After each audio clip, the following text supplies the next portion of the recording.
दोस्तों नमस्कार है आपका हमारे YouTube चैनल में। दोस्तों गर्भ में शिशु का लात मारना एक नन्ही सी जान का आपके अंदर होने का एहसास कराता है। इसके अलावा शिशु की हलचल इस बात का भी प्रमाण होती है कि गर्भ में वह स्वस्थ है और उसका विकास अच्छे से हो रहा है। हम शिशु की हलचल से संबंधित कुछ तथ्य शेयर करने जा रहे हैं। दोस्तों जी हाँ, गर्भ में पल रहा शिशु बाहर हो रही गतिविधियों पर लात मारकर प्रतिक्रिया देता है। बाहर जो आवाज़ हो रही है, आप क्या खा रही हैं, इन सब पर शिशु हलचल के जरिए प्रतिक्रिया देता है। ऐसे में कभी हाथ चलाना तो कभी पैर मारने की गतिविधियां शुरू कर सकता है। गर्भावस्था के 20वें सप्ताह में शिशु हल्की हल्की ध्वनियाँ सुन सकता है। वहीं सप्ताह बढ़ते बढ़ते वह ऊंची ध्वनियाँ सुनने लगता है। इससे पता चलता है कि शिशु स्वस्थ तरीके से गर्भ में विकसित हो रहा है। गर्भवती महिला जो भी खाती है, एमनियोटिक द्रव की वजह से शिशु उसके स्वाद को समझने लगता है। स्वाद पसंद आने पर या ना पसंद आने पर शिशु प्रतिक्रिया देता है। गर्भवती के लेटने की स्थिति शिशु की हलचल को प्रभावित करती है। जब गर्भवती महिला बाईं तरफ करवट लेकर लेटती है तो उस समय शिशु की हलचल ज़्यादा होती है। ऐसा रक्त की आपूर्ति बढ़ने के कारण होता है। आप अपने आराम के लिए एक तरफ करवट लेकर पैरों के बीच तकिया लगाकर लेट सकती हैं। इससे आपको आराम महसूस होगा। 28वां सप्ताह यानी तीसरी तिमाही में शिशु का हिचकी लेना महसूस हो सकता है डॉक्टर आपको शिशु की हलचल गिनने के लिए कहें। ऐसे में आप रोजाना शिशु की हलचल को गिनें। आप पाएंगे कि किसी एक समय पर शिशु की हलचल काफ़ी बार होगी। अगर आपको कुछ दिनों बाद उस समय पर शिशु की हलचल कम होती नजर आए तो एक बार डॉक्टर से संपर्क कर लें। आखिरी दिनों में भ्रूण पूरी तरह विकसित हो जाता है और उसे हलचल करने के लिए काफ़ी कम जगह मिलती है, इसलिए उसकी हलचल कम होना बिल्कुल सामान्य है।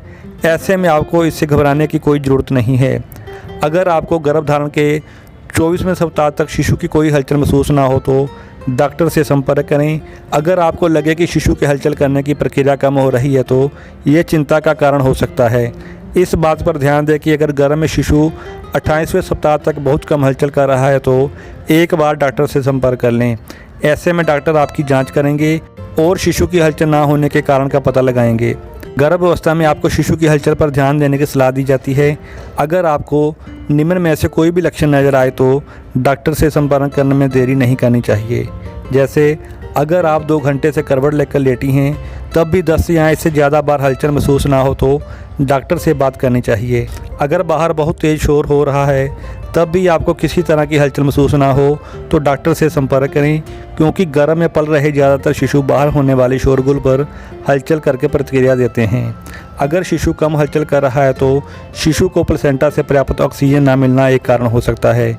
अगर डॉक्टर को ऐसे कोई लक्षण दिखाई देते हैं तो शिशु के स्वास्थ्य की ठीक से जांच की जा सकती है। अब प्रश्न उठता है कि गर्भ में शिशु की कम गतिविधि होने को कब गंभीरता से लेना चाहिए। इसका उत्तर है, अगर शिशु की गतिविधियों में तेज़ी से कमी आई है या फिर वह कई दिनों से हलचल कम कर रहा है तो ये चिंता का विषय हो सकता है। इसके अलावा अगर आपका शिशु बाहर होने वाले शोर पर बिल्कुल भी प्रतिक्रिया नहीं दे रहा तो ऐसे में आप डॉक्टर से संपर्क करें। शिशु की हलचल कम होने का मतलब ज़रूरी नहीं कि वह बीमार हो। अगर गर्भावस्था के आखिरी दिन चल रहे हैं तो ऐसा होना सामान्य है।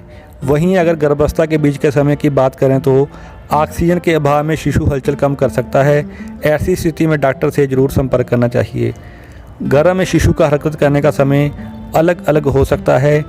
दिन के समय आप ज़्यादा सक्रिय रहती हैं और गतिविधियां करती रहती हैं, इसलिए जब आप रात के समय आराम की अवस्था में आ जाती हैं तो शिशु शांति के माहौल में सक्रिय होने लगता है और लात मारता है।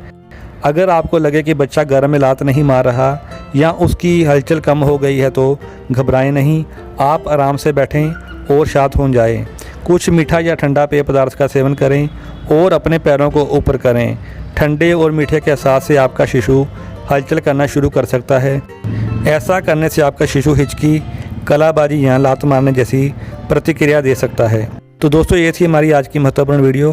कृपया इसे लाइक कीजिए, शेयर कीजिए और अगर आप हमारे चैनल में नए हैं तो हमारा चैनल अभी सब्सक्राइब करें। धन्यवाद।